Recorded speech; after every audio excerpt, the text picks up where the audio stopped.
Bonjour et bienvenue dans un nouvel épisode de la retraite expliquée simplement.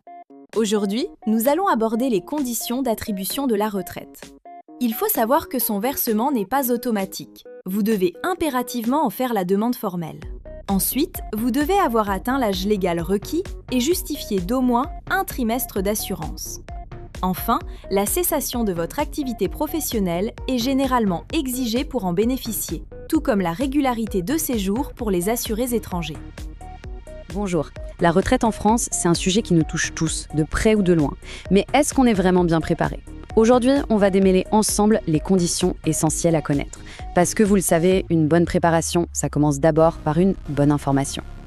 Alors la première idée qu'on a souvent, c'est de se dire « j'arrive à l'âge de la retraite et hop, tout se met en route tout seul ». C'est une croyance très répandue. Mais est-ce que c'est vraiment comme ça que ça se passe ? La réponse, elle est claire, nette et précise. C'est non. Un grand non.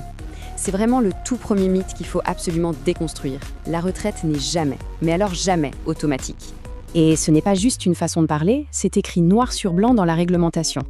Pour toucher sa retraite, il faut en faire la demande. Ce n'est pas un droit qui s'active par magie. C'est une démarche personnelle et elle est indispensable. Pour y voir plus clair, voilà notre programme. On va commencer par les 5 règles d'or à avoir en tête, ensuite on parlera du fameux duo âge et trimestre, puis on verra ce que signifie vraiment une retraite à taux plein, on enchaînera avec les étapes concrètes de la demande et on terminera sur une condition cruciale, la cessation d'activité. Allez, on commence par les fondations. Cette première partie, c'est pour bien comprendre les 5 conditions de base qu'il faut absolument remplir. Alors voilà les 5 piliers. Premièrement, il faut atteindre l'âge légal. Deuxièmement, justifier d'au moins un trimestre d'assurance. Troisième point, et on vient de le voir, déposer une demande en bonne et due forme. Quatrièmement, cesser son activité professionnelle. Et ça, on y reviendra en détail parce que c'est très important. Et enfin, pour les assulés qui ne sont pas de l'espace économique européen, il faut prouver que son séjour en France est régulier. Le mot à retenir ici, c'est cumulative. Il faut toutes les remplir, sans exception. On passe maintenant au cœur du réacteur, si on peut dire. Les 2 éléments qui sont vraiment au centre de tous les calculs, l'âge de départ et ce fameux nombre de trimestres cotisés. L'âge légal, qu'est-ce que c'est ?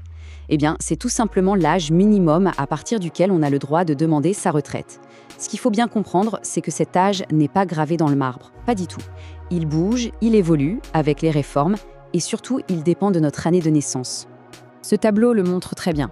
On voit concrètement comment cet âge légal augmente. Par exemple, si on est né en 1963, c'est 62 ans et 9 mois. Mais pour les générations nées à partir de 1969, eh bien là, ça passe à 64 ans. C'est donc absolument primordial de savoir quel âge s'applique à sa situation personnelle. Le deuxième membre de notre duo, ce sont les trimestres.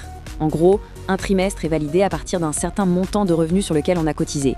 Et pour avoir une retraite sans aucune pénalité, il faut avoir accumulé un certain nombre de ces trimestres. Et vous l'aurez deviné, tout comme l'âge légal, ce nombre de trimestres n'est pas le même pour tout le monde. On le voit ici, pour les générations nées à partir de 1966, il faudra attendre 172 trimestres pour espérer une retraite à taux plein. Ça représente 43 années de cotisation. Tout ça, ça nous amène tout naturellement à notre troisième partie.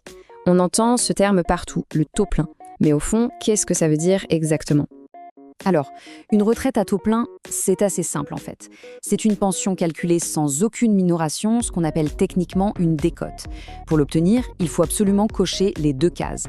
Avoir atteint son âge légal de départ et avoir le bon nombre de trimestres pour sa génération. S'il manque une des 2 conditions, eh bien, une décote s'applique sur la pension. Et c'est là qu'il y a une confusion assez fréquente. Attention à ne pas mélanger taux plein et taux maximal. Le taux plein, on vient de le voir, c'est le fait de ne pas avoir de pénalité. Ça concerne tout le monde. Le taux maximal, par contre, c'est autre chose. C'est un objectif de 75% du traitement, et ça, c'est spécifique à la fonction publique. On peut donc très bien avoir sa retraite à taux plein sans jamais atteindre ce fameux taux maximal. Bon, maintenant qu'on a vu la théorie, passons à la pratique. Comment on s'y prend pour faire sa demande de retraite ?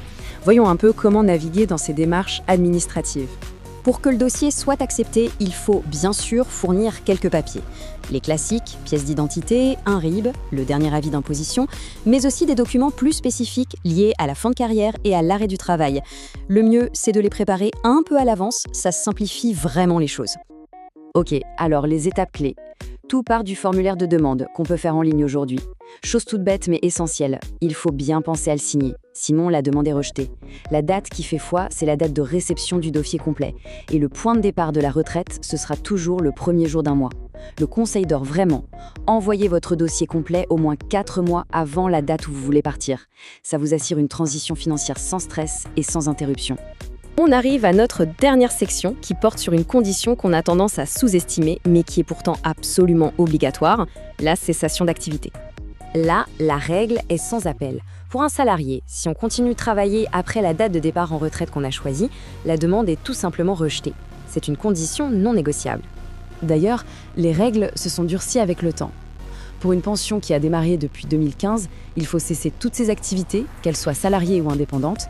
Avant, la règle était un peu plus souple, elle ne concernait que les activités qui relevaient du même régime de retraite. Pour prouver cet arrêt, on vous demandera systématiquement une déclaration sur l'honneur.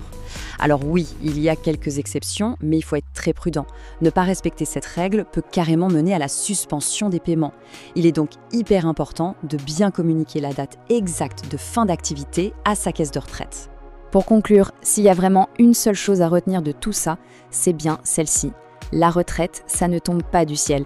C'est le résultat d'un processus qui demande de s'y préparer et d'agir. L'anticipation, c'est vraiment la clé pour un départ en retraite serein. Et tout ça nous amène à une question très concrète. Et c'est peut-être le point de départ de votre propre préparation. Pour vérifier que tout est en ordre, la première chose à faire, c'est de consulter son relevé de carrière. Alors la question est simple, à quand remonte la dernière fois que vous l'avez consulté ? Pour aller plus loin, faire le point sur votre situation personnelle ou être accompagné pas à pas dans la constitution de votre dossier, rendez-vous dès maintenant sur notre site pédagogie-retraite.fr. N'oubliez pas de liker cette vidéo, de vous abonner à la chaîne et je vous dis à très vite pour une nouvelle instruction retraite.